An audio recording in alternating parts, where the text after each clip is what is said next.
شروع اللہ کے بابرکت نام سے۔ نازنین، زگاری ریڈ کلف ایک برٹش ایرانی عورت ہے جو کہ تہران میں قید ہے۔ اس عورت کی رہائی یا قسمت ایک ہتھیاروں کی ڈیل کے ساتھ منسلک ہے جو کہ 1979 میں رضا شاہ پہلوی کے زمانے میں ہوئی۔ اس ڈیل کے مطابق برطانیہ نے ایران کو 400 ملین پاؤنڈ اس آرمز کانٹریکٹ کے انڈر دینا ہے جو کہ 1979 میں انقلاب ایران سے پہلے کیا گیا تھا۔ اس اتنی بڑی رقم کی سٹوری یہ ہے کہ فرینکوس نکولاڈ جو کہ فرینچ ڈپلومیٹ ہے اور 2001 سے 2005 تک ایران میں فرانسوی سفیر کے طور پر کام کر چکا ہے، اس نے بتایا کہ جب رضا شاہ پہلوی کی حکومت تھی تو اس نے برطانیہ کو 1750 چیف ٹینکس کا آرڈر دیا تھا اور اس آرڈر کی رقم ایڈوانس میں ادا کر دی گئی تھی، لیکن 1979 کے اسلامی انقلاب کے بعد برطانیہ نے اس آرڈر کو یک طرفہ طور پر ختم کر دیا تھا اور ایڈوانس رقم واپس کرنے سے انکار کر دیا تھا۔ السلام علیکم ناظرین، میں ہوں آپ کا ہوسٹ عبادت علی مہران اور آپ دیکھ رہے ہیں نبض جہان۔ میں آپ کو بتاتا چلوں کہ اگر آپ ریسرچ بیسڈ کرنٹ افیئرز کی تفصیلات چاہتے ہیں تو ہمارے چینل کو سبسکرائب کیجیے اور بیل آئیکن کو ضرور دبائیے۔ تو چلتے ہیں اپنے ٹاپک کی طرف۔ اب برطانیہ اس بات پر رضامند ہے کہ وہ ایران کو اس کے ڈیوز واپس کرے گا، لیکن امریکی پابندیاں اس راہ میں رکاوٹ ہیں۔ ناظرین، زگاری ریڈ کلف کی زندگی 3 اپریل 2016 کو مکمل طور پر بدل گئی جب یہ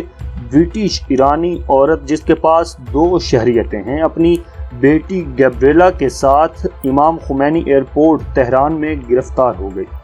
یہ عورت ان دنوں میں نوروز کے موقع پر اپنی فیملی کو ملنے آئی تھی۔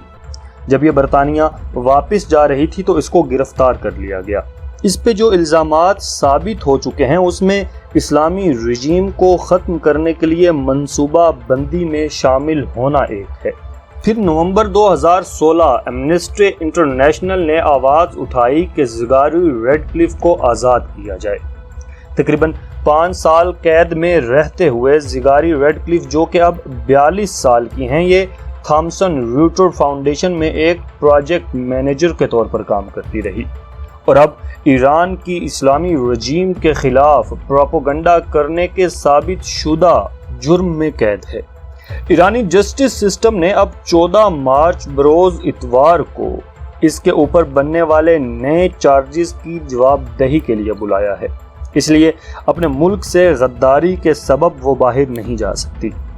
7 مارچ کو زگاری ریڈ کلف نے اپنا پہلا انیشیل سنٹینس ختم کیا تھا جس کے بعد اسے ہاؤس اریسٹ کے دوران اپنا الیکٹرانک بریسلٹ اتارنے کی اجازت مل گئی تھی، لیکن بعض ریجنل ایکسپرٹس کے مطابق اس کی قسمت ایک بڑی ڈپلومیٹک گیم کے ساتھ منسلک ہے اور اس کا شوہر رچرڈ ریڈ کلف اس دن سے اس کی آزادی کی کمپین چلا رہا ہے جس دن سے وہ گرفتار ہوئی۔ اب آتے ہیں ہتھیاروں کی اس ڈیل کی جانب جس کو 1979 کے اسلامی انقلاب کے بعد برطانیہ نے جس آرڈر کو یک طرفہ طور پر ختم کر دیا تھا اور ایڈوانس رقم واپس کرنے سے بھی انکار کر دیا تھا۔ 2017 میں سالوں کے مذاکرات اور لیگل بیٹل کے بعد برطانیہ نے کہا کہ وہ ایران کے ساتھ معاملات کو سیٹل کرنے کے لیے تیار ہے، لیکن جب معاملات سیٹل ہونے کے قریب آئے تو ڈونلڈ ٹرمپ جو کہ ایرانی نیوکلیئر ڈیل کو ختم کر چکا تھا نے ایران کے خلاف میکسیمم پریشر اسٹریٹجی کا اعلان کیا اور اس کے تحت ایران پر مشکل ترین پابندیوں کا آغاز کیا۔ نکولاڈ نے بتایا کہ جو چیز برطانیہ کو یہ رقم ادا کرنے سے روک رہی ہے وہ یہی امریکی پابندیاں ہیں، اور اب جبکہ سب کی نظریں بائیڈن پر ہیں کہ وہ ایران سے بینک ٹرانزیکشن کو بین کرنے والی سبھی پابندیاں اٹھا لے گا، لیکن اس کی صدارت کے 2 ماہ گزر جانے کے باوجود بھی نئی امریکی حکومت نے پابندیاں ختم کرنے اور نیوکلیئر ڈیل کی طرف دوبارہ آنے کے لیے کوئی نیا انیشیٹو نہیں لیا۔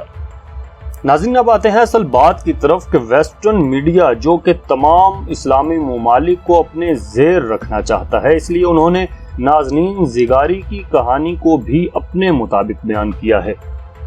اور وہ کہانی جو ایرانی رپورٹرز کے ذریعے سامنے آئی وہ یہ ہے کہ نازنین جس کے پاس ایرانی شہریت بھی ہے یہ برطانیہ میں رہتے ہوئے ایران کی اسلامی رجیم کے خلاف ایک ادارے کی سرگرمیوں سے تعلق رکھتی تھی اور ایران میں باقاعدہ برطانیہ کی جاسوسہ کے طور پر جاسوسیں کرنے آئی تھی۔ جب ایران نے اس خاتون کو تحویل میں لیا تو برطانیہ فوراً حرکت میں آیا اور ایران نے اس خاتون کے بدلے اپنی ایک پرانی عام ڈیل کی رقم جو کہ 400 ملین پاؤنڈ ہے وہ مانگ لی، اور یہ خاتون برطانیہ کے لیے اس قدر اہم ہے کہ برطانیہ فوراً سے وہ 42 سال پرانی ڈیل کی رقم واپس کرنے پر تیار ہو گیا کہ جس رقم کو پہلے برطانیہ نے واپس کرنے سے خود ہی انکار کیا تھا۔ ناظرین، جیسا کہ آپ جانتے ہیں کہ مستقبل انہی قوموں کا ہے جو اپنے ٹریٹرز یا غداروں کو کسی قسم کی رعایت نہیں دیتی، لیکن وہ قومیں جو دوسری قوموں کے زیر اثر آ کر اپنے ملک کے ساتھ غداری یا خیانت کرنے والوں کو نہیں پکڑتی اور انہیں پھلنے پھولنے میں مدد دیتی ہیں، جان لیجئے کہ رسوائی اور زوال اس قوم کا عینی مقدر ہے۔ بدقسمتی سے پاکستان ایسی قوموں میں سر فہرست ہے کہ جس کے لوگ سر عام غداری کرتے ہیں، لیکن یہاں سے کوئی ریئیکشن نہیں اٹھتا اور بات ٹاک شوز اور ہیڈ لائنز کی زینت بن کر وہیں ختم ہو جاتی ہے۔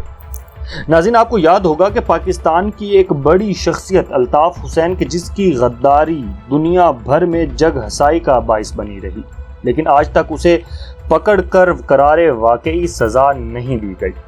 الطاف حسین کے بعد پاکستان کے 3 دفعہ منتخب ہونے والے وزیر اعظم میاں محمد نواز شریف نے بھی بہت سے انٹرویوز اور تقاریر میں اپنے مفاد اور سیاست کی خاطر پاکستان کے حساس راز افشاں کیے ہیں، لیکن پاکستان نے ان باتوں کو سوائے ٹاک شوز کرنے اور وائرل ویڈیوز بنانے کے کوئی ریئیکشن نہیں دکھایا۔ پاکستان کی حکومت تو دور کی بات، پاکستانی عوام نے بھی ان باتوں پر زبردست رد عمل دکھانے کی بجائے ان باتوں پر پی ایم ایل این اور پی ٹی آئی کے نعرے لگانے کے علاوہ اور کچھ نہیں کیا، بلکہ غداری یا خیانت کاری کا علم ہونے کے باوجود ڈھول بجتے رہے اور بھنگڑے ڈالے جاتے رہے۔ اب تک کے لیے اتنا ہی۔ اگر آپ کو یہ ویڈیو پسند آئی تو ہمیں اپنی رائے سے ضرور آگاہ کیجیے اور ہمارے چینل کو سبسکرائب کیجیے۔ اپنا خیال رکھیے گا اور اپنے پیاروں کا خدا حافظ و نگہدار۔